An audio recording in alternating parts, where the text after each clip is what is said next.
Muy buenos días a todas y a todos. Nuevamente soy el Padre Nicolás.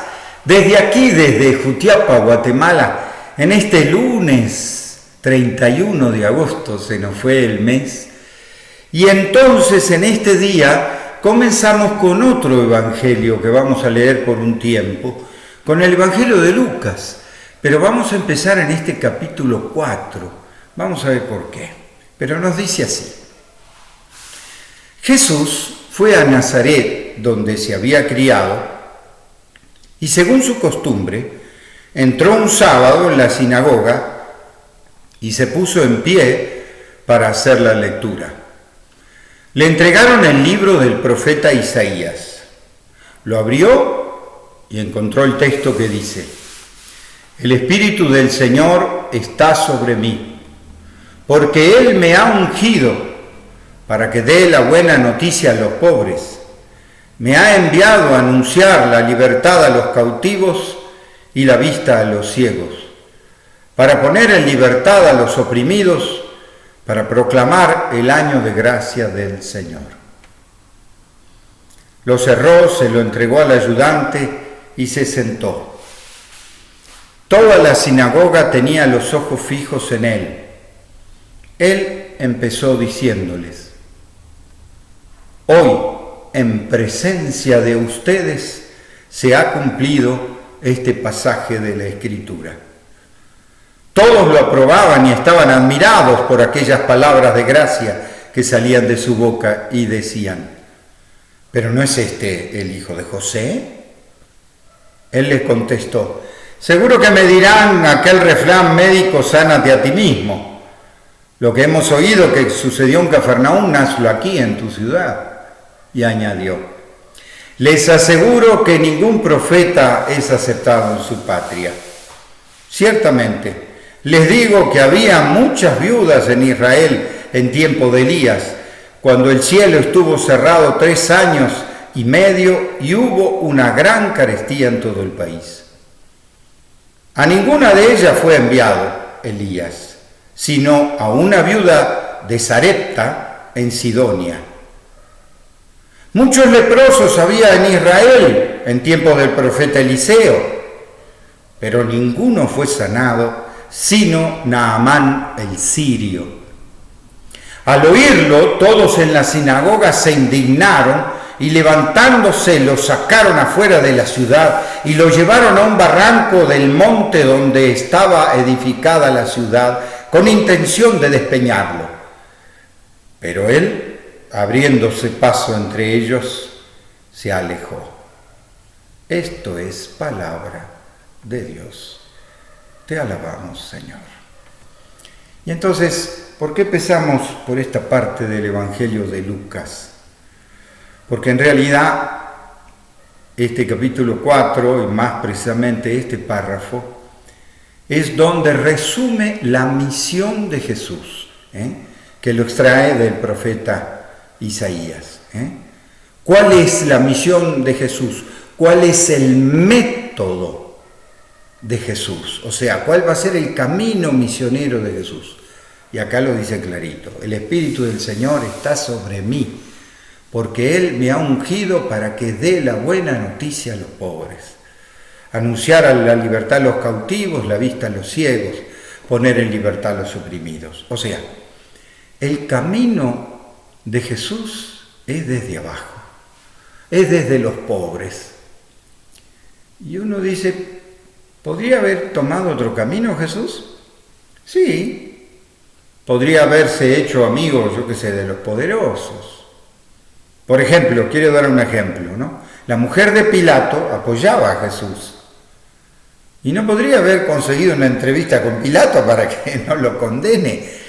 Pero Jesús no hizo así, no, nunca se juntó con el poder. Siempre desde abajo. ¿Por qué? Porque si uno quiere que todos estén implicados, que la buena noticia sea para todos, hay que empezar desde abajo para que les llegue a todos, ¿no? Sin embargo, acá tenemos en este texto que está la misión de Jesús. Al principio, como que lo reciben bien, ¿no? Lo escuchan, pero después empiezan las dudas. ¿No es este el hijo de José? ¿Cómo? Si nosotros lo conocemos, ¿de dónde saca esto? No solo, él mismo lo explicita, nadie es bien mirado en su tierra. Y entonces dice, ustedes me van a pedir que haga los milagros que hice en Cafarnaúm. Y le dice, ningún profeta es bien querido en su patria. O sea, ustedes no me van a querer. ¿Y por qué? Porque aunque ellos eran el pueblo elegido, le hace estos ejemplos que para nosotros nos pueden parecer intrascendentes, pero para los judíos eran sumamente fuertes. ¿Por qué? Porque Elías fue a una extranjera, a una viuda de Sarepta, la que le dio la comida, y no a las viudas de Israel. Y el pueblo de Israel era el pueblo elegido, o sea, el pueblo de Jesús, el que estaba hablando Jesús. Y también dice, a Eliseo, el que cura, había muchos leprosos para curar en Israel. Sin embargo, curó a Naamán, el sirio, o sea, un extranjero. ¿Y por qué? ¿Por qué este rechazo? Porque en el fondo, cuando también escribieron el Evangelio de Lucas, también estaba esta crisis, este conflicto en las primeras comunidades. No nos olvidemos que estos evangelios fueron escritos 50 años después de la muerte y resurrección de Jesús. Entonces, ¿el conflicto cuál era? Los judíos lo rechazaban, los extranjeros lo acogían. ¿Y por qué lo rechazaban? ¿Por qué? Porque no lo reconocían como Mesías, no le reconocían su misión. ¿Quiénes fueron los que lo reconocieron? Los pobres, los pequeños. Eso sí lo reconocieron. Pero la gente de poder, la gente importante, inclusive la gente religiosa, los fariseos, no lo quisieron. Y por eso Jesús termina en la cruz. ¿Y por qué entonces nos pone Lucas esto de la misión de Jesús y junto al rechazo de Jesús? Porque esa será la vida de Jesús. Y en el fondo tengo que dar testimonio de eso, porque para mí este pasaje del Evangelio tiene una significación muy fuerte en mi corazón, porque es el pasaje del Evangelio que yo elegí para mi ordenación sacerdotal hace 37 años. Yo elegí este párrafo de Lucas 4 que citaba justamente al profeta Isaías. ¿Y por qué? Porque es la misión que yo también sentí. Pero como este párrafo del Evangelio también me trajo problemas. Yo muchas veces prediqué, algunas veces me lo tomaban bien, pero yo recuerdo cuando era joven recién, una vez se me ocurrió predicar, justo salió este texto en un lugar de turismo en Argentina. Y el padre de ahí me dijo, ¿por qué no predicas vos, celebrás vos? Porque yo estoy cansado. Entonces yo me puse a predicar y prediqué. El Espíritu del Señor está sobre mí porque Él me ha ungido para que dé la buena noticia a los pobres. Y claro, yo pregunté a la gente, ¿y quiénes son los pobres? Los pobres de espíritu, los pobres materiales, los pobres...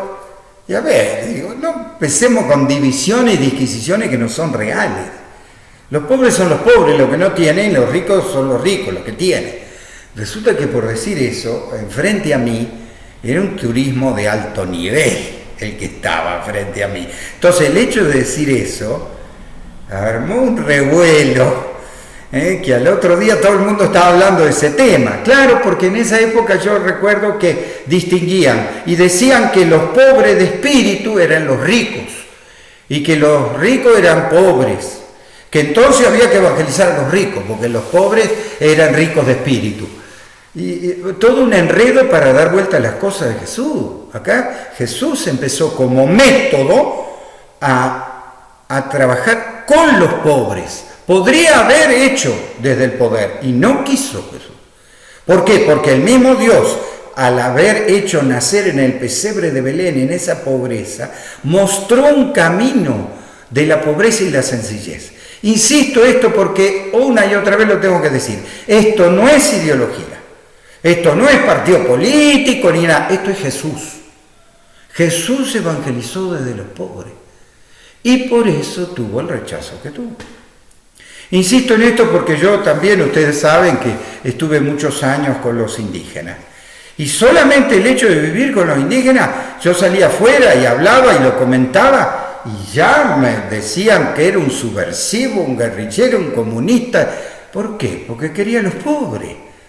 Resulta que uno no puede hacer lo que hizo Jesús, que ya lo tildan de las ideologías, las codicias, las petroleras, las mineras, con todo el dinero, odian. ¿Por qué? Porque ellos quieren robarle las tierras a los indígenas, como lo han hecho durante cuántos años acá en nuestra tierra latinoamericana, ¿no?